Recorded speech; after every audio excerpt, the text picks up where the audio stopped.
Perhaps we'll be able to comfort ourselves here in the West with the thought that the food we take for granted will still be available at our tables. But wait, the crops that nourish our populations cannot be grown without fertilizer, loathed by green folk, and more specifically, without ammonia.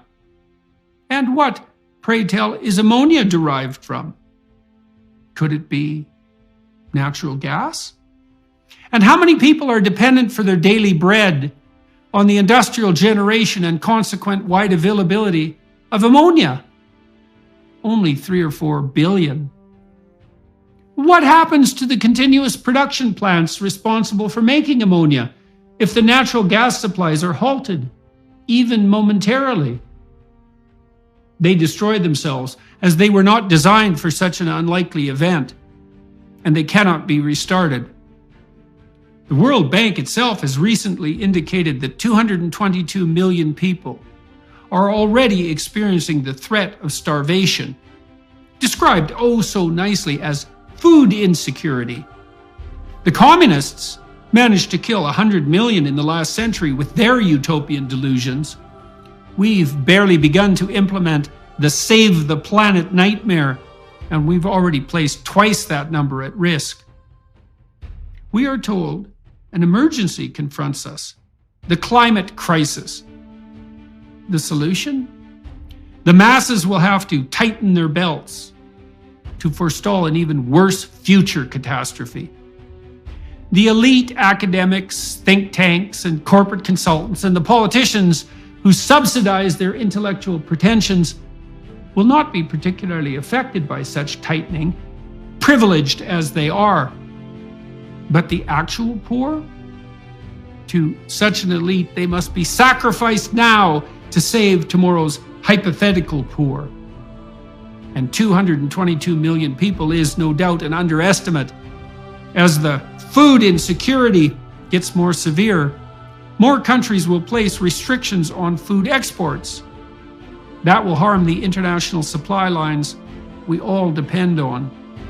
Then, when the consequences of that manifest themselves, increasingly desperate politicians will begin to nationalize and centralize food distribution, as the French and Germans have already done on the energy front, and cut their farmers off at the knees, who will in turn stop growing food, not out of spite, but because of dire economic impossibility. Then we will have engendered the kind of feedback loop that can really spiral out of control.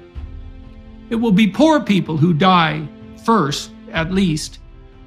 But as we have all been taught by the malevolent eco-moralizers, the planet has too many people on it anyway.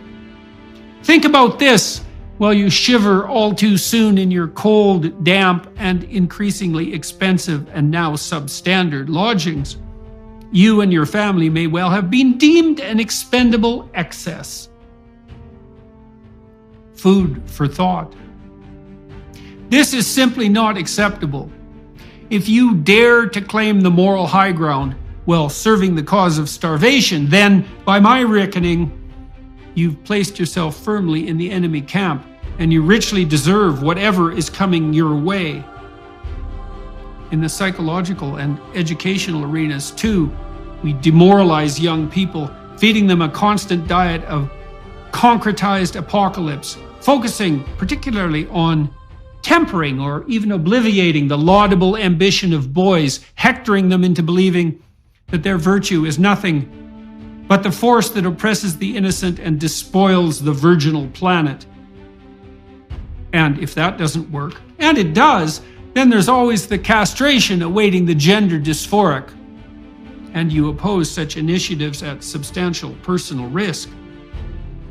But we can reassure ourselves with the fact that a beneficent government is going to set up warm spots in public libraries and museums this winter so that freezing, starving old people can huddle together to keep warm while their grandchildren cough up their lungs in their frigid, damp, and moldy flats. In such circumstances, in the face of such mandatory privations and manipulations, it's obvious that the last thing our tyrannical, idiot, panicked, virtue-signaling governments should be doing is directing their demented attention toward regulating what people serve at their tables.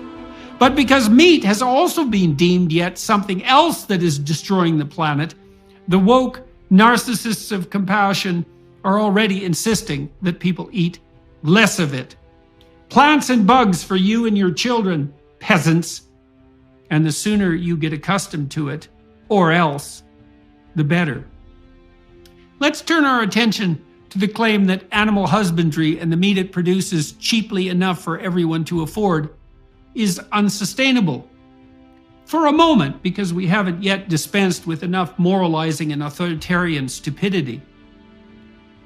Remember what happened the last time that government agencies applied their tender mercy to determining what the people they serve should consume? We were offered the much vaunted food pyramid, telling us to eat 6 to 11 servings of grains and carbohydrates a day, with protein and fat at the pinnacle, something to be indulged in with comparative rarity, if indeed necessary at all. That all turned out to be wrong, and not just a little wrong, but so wrong that it might as well have been not just wrong, but a veritable anti-truth, something as wrong as it could possibly get.